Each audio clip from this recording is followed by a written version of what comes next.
Oui, bonjour. Alors, enchantée, Émilie. Émilie Plantin, je suis la coordinatrice de la filière des éducateurs spécialisés sur le site de Montrouge et je suis enchantée de faire ce webinaire avec mon collègue. Bonjour, Tony Grimaldi, je suis formateur sur la filière des éducateurs spécialisés à Neuilly-sur-Marne.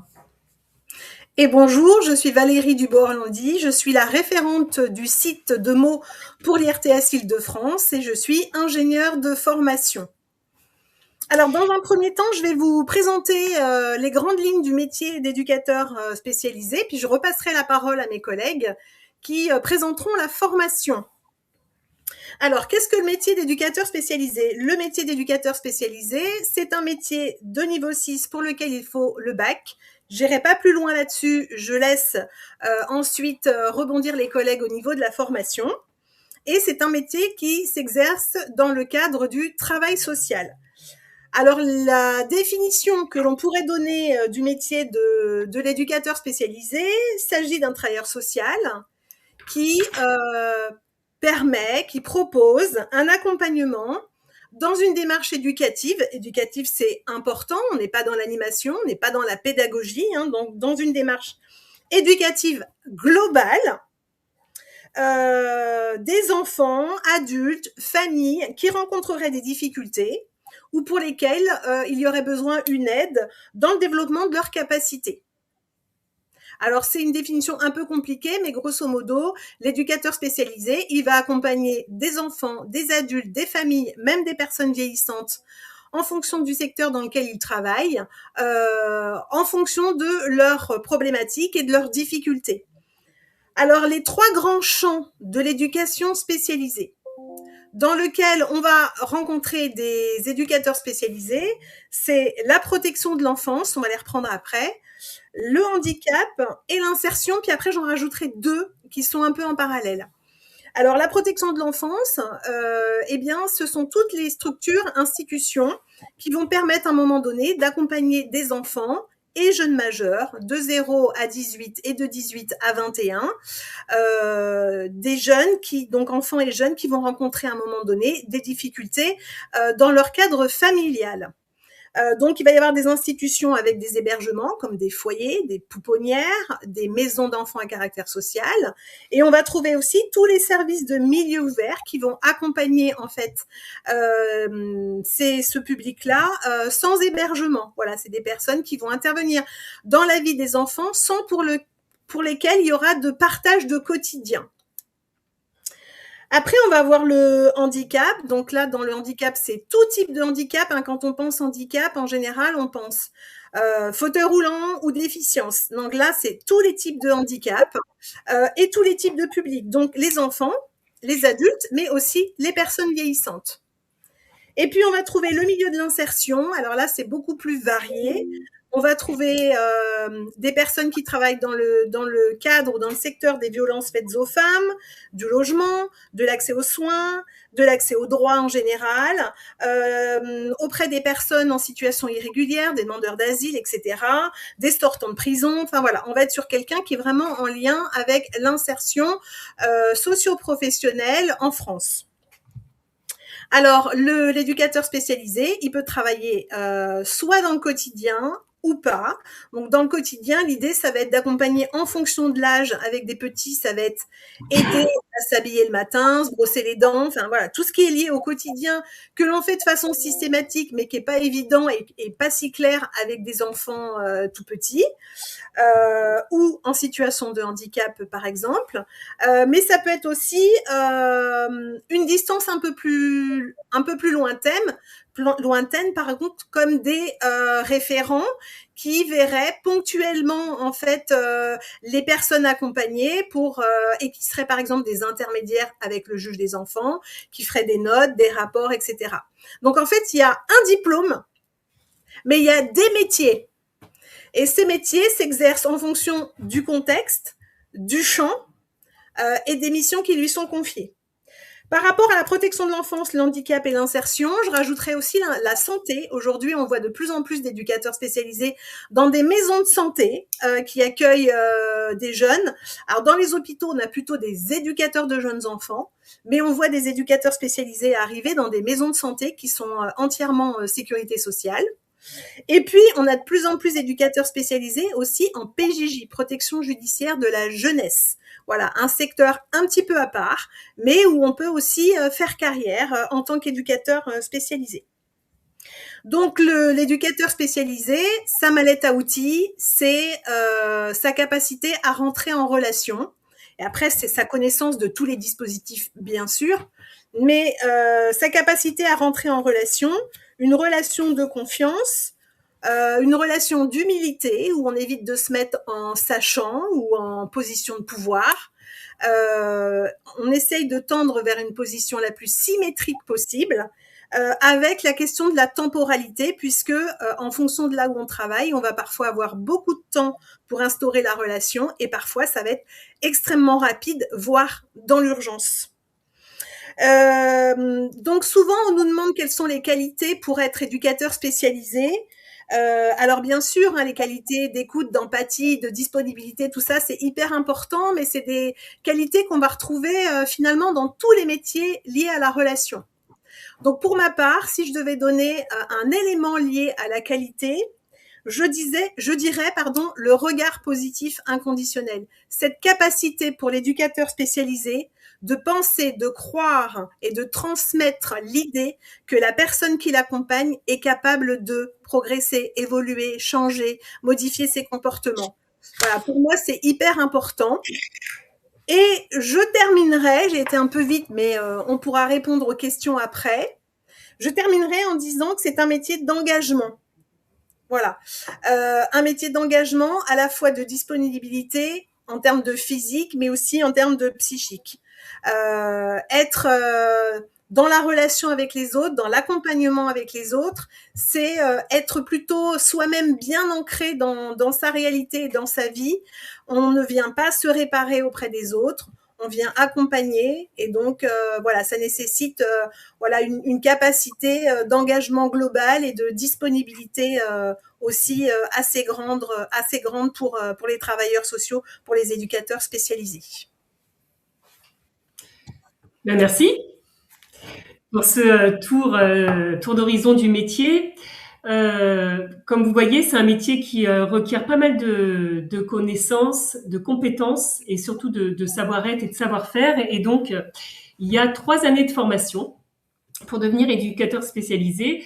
Et vous sortez avec le DES, le diplôme d'état d'éducateur spécialisé, qui est maintenant niveau 6.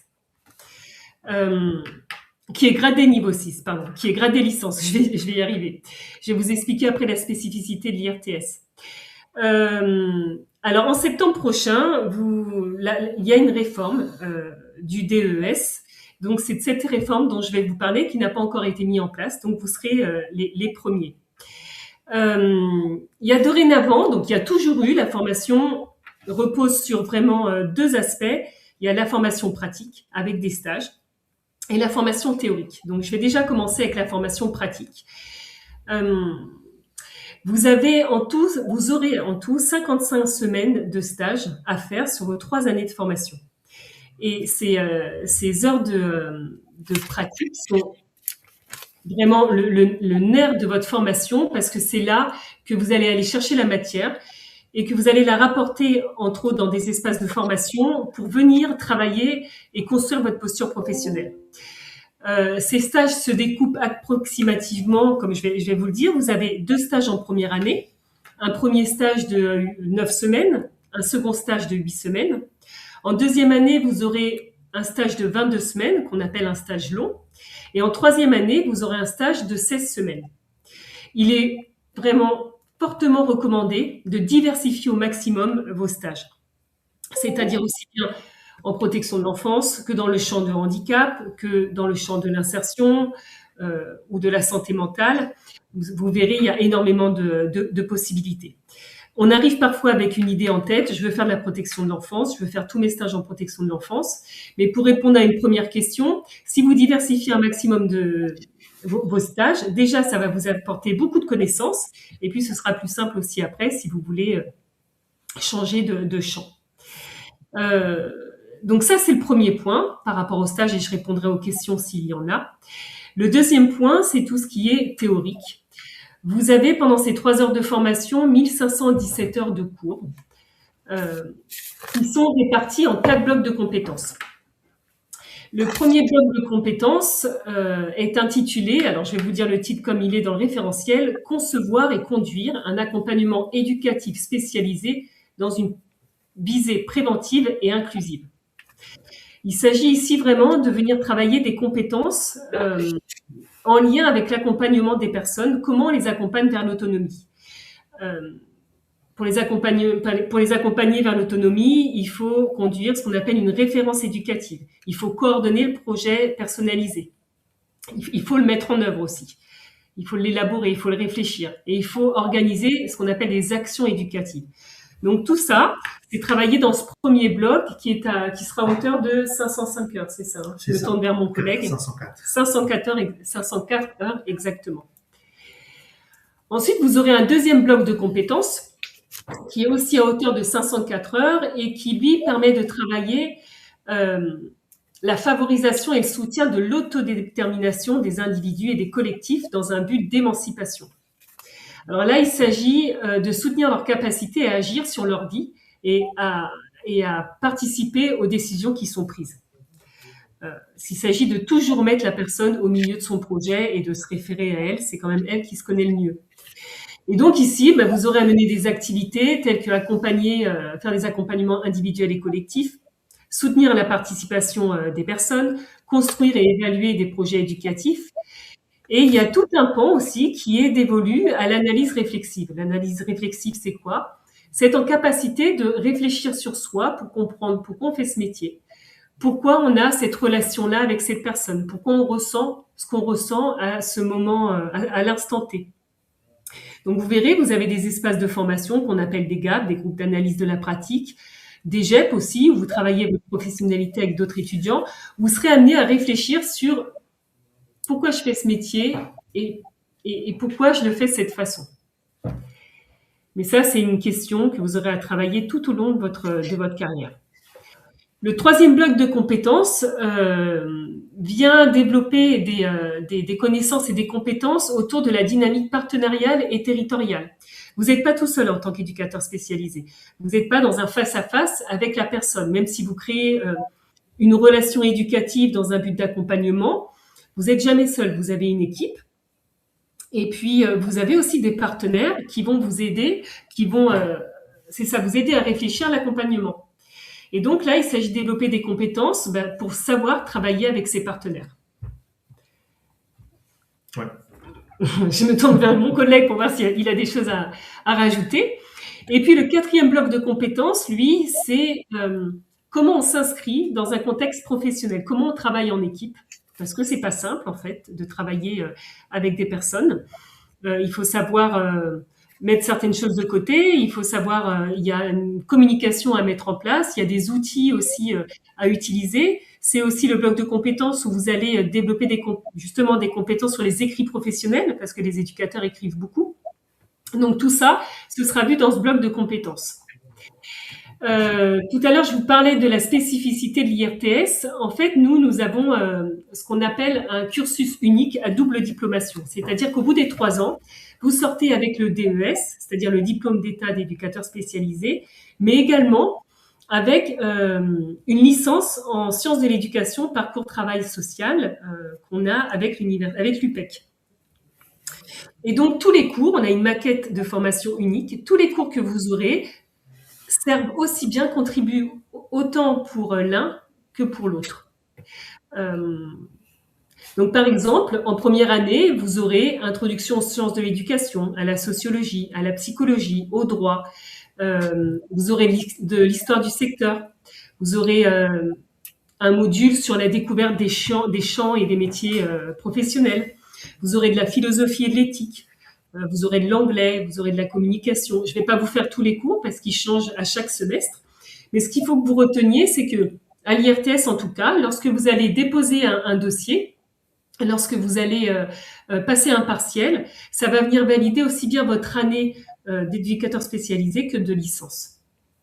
Une chose que j'ai oublié de dire, c'est que aujourd'hui, avec la réforme, le diplôme ne sera plus validé par 4 certifications, mais en contrôle continu.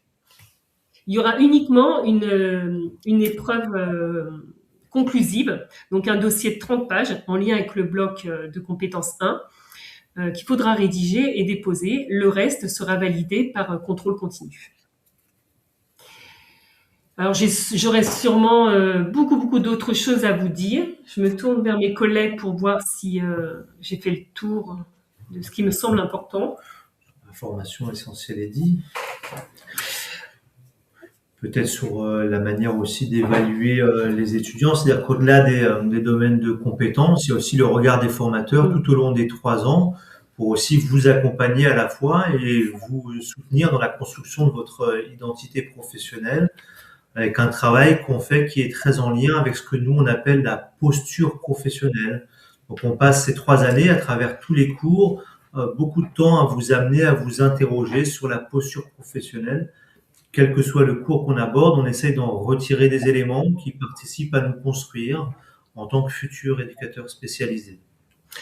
Et peut-être une dernière chose, il y a beaucoup de cours qui sont en interfilière, c'est-à-dire avec les assistants de services sociaux et les éducateurs de jeunes enfants. Donc vous avez beaucoup de cours de ce type qu'on appelle des cours magistraux. À côté, vous avez aussi des TD qui peuvent être en interfilière, mais aussi uniquement avec d'autres filières, donc ES. Et puis, il y a d'autres espaces de formation qui sont vraiment dédiés au métier, où là, vous êtes qu'avec des éducateurs spécialisés. Voilà ce que je peux vous dire, et je pense qu'on peut peut-être passer aux questions.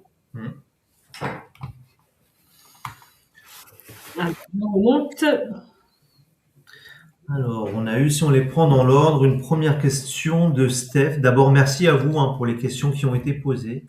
Une première question de Steph. Bonjour, l'éducateur peut travailler avec des personnes différentes. Peut-on facilement passer d'un secteur à l'autre au cours de sa carrière? Alors, je peux commencer à donner un élément, puis vous voyez les questions aussi pour compléter. Effectivement, c'est un diplôme qui est transversal, qui va vous permettre d'intervenir sur plusieurs champs qui vous ont été présentés en première partie. Mais avec ce même diplôme, vous allez pouvoir travailler dans le champ de la protection de l'enfance, dans le champ du handicap ou dans le champ de l'insertion. Voilà, avec ce même diplôme, il va vous permettre de développer plusieurs compétences et puis vous allez faire aussi votre carrière. On sait bien que les professionnels ensuite se spécialisent sur un domaine qu'ils préfèrent, mais avec le même diplôme, en cours de carrière, on peut postuler sur un autre champ. C'est parfois quelque chose d'attendu aussi dans les structures qui aiment bien avoir des profils d'éducateurs qui ont un bout d'expérience dans plusieurs champs et qui peuvent ramener des compétences en lien avec ces différentes expériences. Voilà, les autres collègues, je sais pas. On peut peut-être rajouter que c'est un secteur qui est en tension, donc ça veut dire qu'il y a beaucoup de postes. Et donc aujourd'hui et demain, donc pour vous aussi, les futurs éducateurs spécialisés, il y a quand même cette chance de pouvoir postuler à un bon nombre de candidatures, de postes qui sont vacants et pour lesquels il y aura facilité justement à changer d'un secteur à l'autre. Ok, merci. On a ensuite une question de Lorenzo. Bonjour, je voudrais faire cette formation, mais j'ai peur de perdre la motivation face aux problèmes rencontrés. C'est une vraie bonne question. Enfin, elles sont toutes intéressantes. Alors, c'est aussi la force de l'équipe. Enfin, moi, je répondrai sous cet angle-là. Les collègues, vous compléterez. À la fois l'équipe sur le terrain à travers les différents stages, ils sont là justement pour accompagner les apprenants, les stagiaires, ils sont là pour entendre vos difficultés, ils sont là pour justement vous aider à y répondre, à travailler votre posture. Et puis l'IRTS Île-de-France Montrouge Neuilly Meaux, c'est quand même aussi un centre de formation qui accompagne beaucoup. Vous n'êtes pas livré à vous-même. Donc, quand vous avez des difficultés, nous, les formateurs, on est là pour les entendre et pour vous accompagner. Après, oui, c'est même pas une question, c'est une remarque que vous faites et qui est vraiment pertinente parce que oui, c'est un métier difficile, c'est clair. On est mis face à des personnes qui sont parfois en très grande souffrance. Comme on vous disait, on va pas le cacher, hein, le champ est vraiment en tension. Il peut y avoir des manques de professionnels sur certains lieux, ce qui engendre des problèmes. Et c'est pour ça tout à l'heure aussi que je parlais de travailler autour de la réflexivité. Pourquoi je fais ce métier? Qu'est-ce que je ressens? Comment je le ressens? Pourquoi je fais ça? Et ça, là, c'est obligatoire pour le DE, mais c'est aussi une réelle démarche éthique qu'on doit avoir quand on est travailleur social, parce que sinon on peut faire des ravages.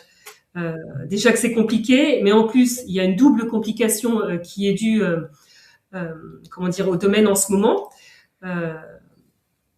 Et voilà, on peut pas accompagner des gens quand soi-même on va pas bien, mais si en plus on s'en rajoute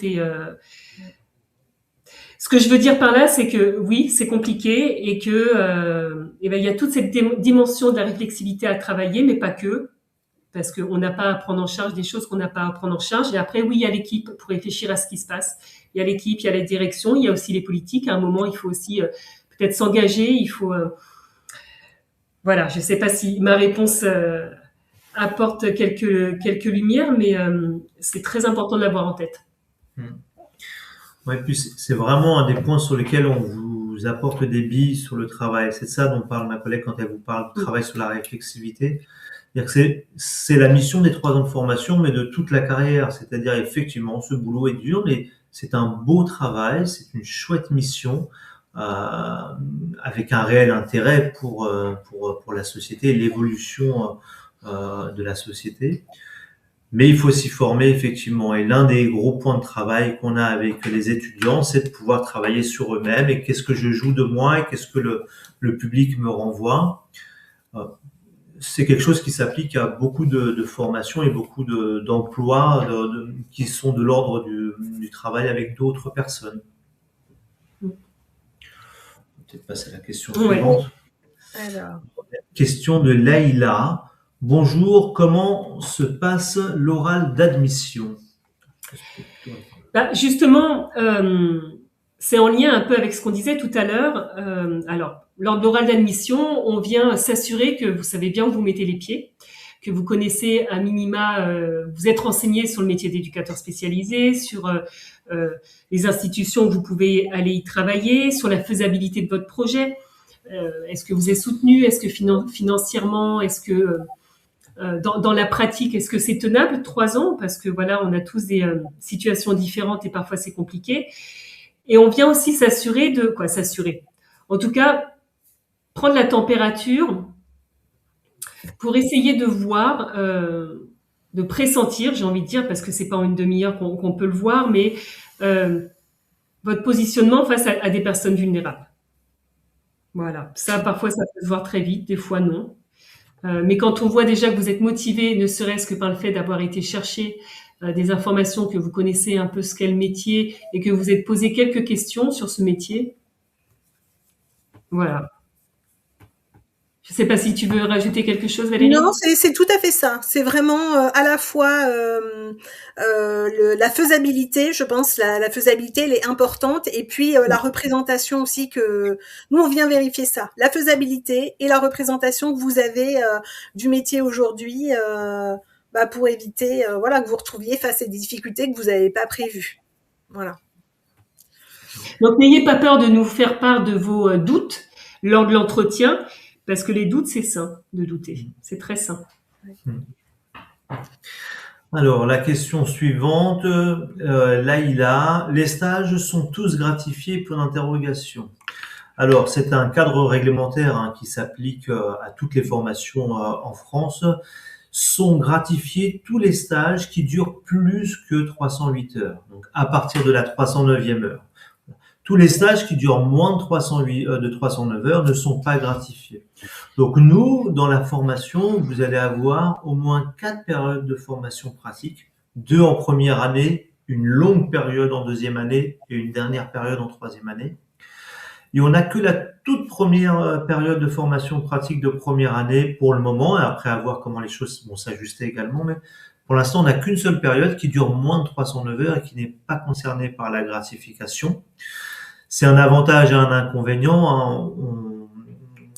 On pourrait imaginer que l'inconvénient, c'est justement de ne pas percevoir la gratification. C'est construit comme ça aussi par le centre de formation avec l'idée, la connaissance de la réalité, c'est-à-dire que les stages gratifiés sont intéressants parce qu'on en récupère une rémunération pour les étudiants. Et on sait la nécessité d'en récupérer une rémunération, mais ils sont durs à trouver parce que les structures du social fonctionnent sur des subventions publiques et que les subventions publiques sont calculées, mesurées à la ligne près et ne prennent pas toujours en compte la possibilité d'accueillir des stagiaires. Donc les structures sont très volontaires, ont une grande envie de participer à la formation, mais ne sont pas toujours subventionnées à hauteur de ce qu'elles voudraient faire dans l'accueil de stagiaires. Voilà, donc avoir des stages gratifiés, c'est intéressant pour l'étudiant, mais ça peut rendre complexe le fait de trouver ce stage-là. Donc on a au moins le premier stage de la première année qui n'est pas gratifié. Et pour les autres, ça sera des stages gratifiés, mais donc il faut pouvoir prendre le temps et anticiper pour les rechercher. Voilà. Alors, on a une autre question.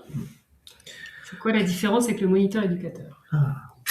Quelle est la différence avec le moniteur éducateur? Alors d'abord, on a une différence de grade, de niveau de diplôme, d'abord, qui est importante à avoir en tête, qui implique aussi une différence à l'entrée en formation. On entre en formation de moniteur éducateur sans le bac, alors que pour la formation d'éducateur spécialisé, il faut le bac ou un niveau équivalent au bac. Voilà. Sur le terrain, ça va avoir une autre incidence, c'est-à-dire que cette formation qui n'a pas le même grade, pour laquelle on rentre avec moins de diplôme en point de départ et qui n'aura pas le même grade en sortie, qui dure moins longtemps également, vous allez avoir sur le terrain aussi une reconnaissance différente, c'est-à-dire avec un salaire plus considéré pour le diplôme d'éducateur spécialisé. Voilà, pour la partie logistique. Ensuite, il y a la forme. Dans le quotidien, on peut parfois avoir l'impression que l'éducateur spécialisé et le moniteur éducateur sont amenés à faire des tâches communes. C'est-à-dire qu'il y a un gros point commun d'abord dans la capacité d'entrer en relation éducative avec les personnes qu'on accompagne. C'est également un point fort de la formation des moniteurs éducateurs. Néanmoins, le travail complémentaire qu'on fait en formation d'éducateurs spécialisés vous amène à développer des compétences plus élevées, plus larges, sur la partie qui concerne l'élaboration de projets individualisés d'accompagnement des personnes, sur la partie aussi de l'accompagnement en tant que référent, sur la partie des connaissances des politiques sociales, sur la partie du travail en équipe, mais aussi du travail interinstitutionnel avec des acteurs externes. Voilà. Donc il y a quand même quelque chose de différent et de plus évolué dans les connaissances qui sont attendues d'éducateurs spécialisés, même si sur le terrain, quand on ne regarde que le quotidien, on peut avoir l'impression qu'au quotidien, chacun va se charger de la relation avec le public. Mais les objectifs seront différents. Alors, la formation est possible en apprentissage, point d'interrogation. Oui. Alors là, du coup, moi, je peux répondre, puisque j'ai des apprentis. Alors, Émilie, je parle sous ton contrôle. Donc, nous avons 3 sites, Montrouge, Neuilly et Meaux. Je crois qu'il n'y a pas d'apprentis à Montrouge. Hein, c'est ça. Donc, en apprentissage, la formation, elle est possible sur le site de Neuilly, sur le site de Meaux. Et donc, oui, elle est possible. Et dans ce cas-là, en fait, votre temps de formation pratique, qui va être l'équivalent des stages pour ceux qui font en filière initiale, va être un temps chez l'employeur. Alors, soit vous rentrez en formation en ayant déjà un employeur, et là, pour vous, c'est génial parce que vous n'avez pas à faire toutes les recherches, en tout cas, vous les aurez fait avant, et tant mieux pour vous, c'est du temps de gagner en étant disponible sur le début des cours en formation. Soit, de toute façon, vous avez jusqu'au mois de décembre, donc vous pouvez rentrer en formation en septembre, et vous avez jusqu'au mois de décembre pour trouver un employeur. Au bout du mois de décembre, si vous n'avez pas trouvé d'employeur, on en discute au cas par cas. en fonction du nombre de places que l'on a. En tout cas, à Meaux, c'est comme ça. Et vous avez moyen de reprendre votre formation l'année d'après en cherchant un employeur. Donc, vous retournez en première année à la rentrée d'après avec un employeur cette fois-ci, ou bien vous pouvez glisser en fonction du nombre de places. Et là, je parle vraiment avec précaution en filière initiale. Et j'en profite parce que parfois les étudiants font ne font pas la différence entre le contrat d'apprentissage et le contrat de professionnalisation. Les deux sont possibles, en tout cas à Neuilly-sur-Marne. À Meaux aussi. Voilà, à Meaux aussi. Donc la différence, c'est en termes de statut, c'est une question d'âge et puis bien sûr une question de rémunération. C'est ça. Mais pour les deux, il faut un employeur. Alors, on a ensuite comme question, Marie-Claire, c'est quoi la différence avec l'assistant de service social? Alors, l'éducateur spécialisé, on va pouvoir le percevoir comme un professionnel de l'accompagnement, de la relation éducative. L'assistant de service social va plutôt être un professionnel de l'accès au droit, de l'ouverture de droit, des démarches administratives, etc. C'est très complémentaire.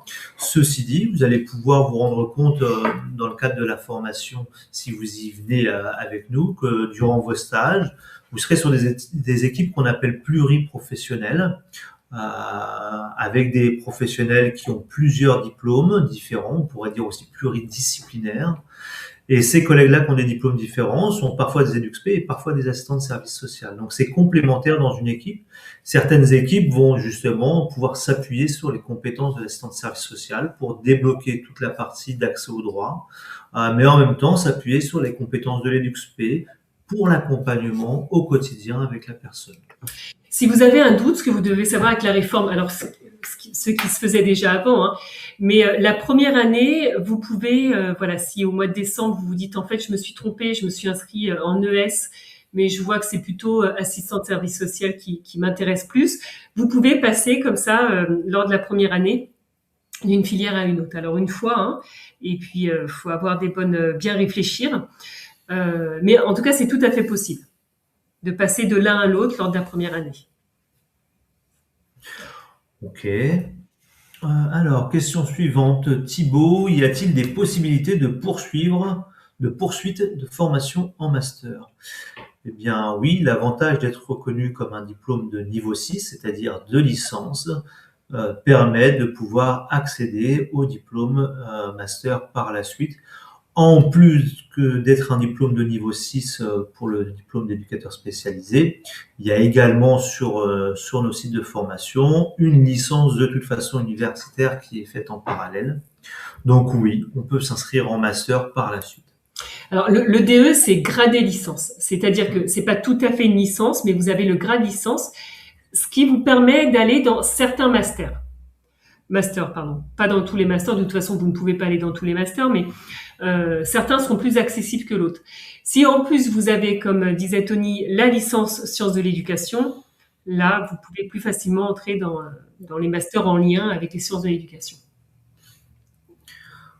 Voilà, et c'était la dernière question. Ouais, on est au bout. Bon. Voilà. S'il n'y a pas d'autres questions, on va vous laisser poursuivre vos réflexions de façon individuelle. Je pense que nos mails vont apparaître à la fin. Oui. Si c'est pas le cas, moi je vous redonne mon nom, Émilie Plantin. Si vous avez des questions, vous n'hésitez pas. Vous trouverez mon mail sur le site de l'IRTS. Idem pour mes collègues. Et c'est avec plaisir qu'on répondra à vos questions et qu'on vous accueillera dès la pré-rentrée en juillet. Merci. Merci, au revoir. Merci, au revoir.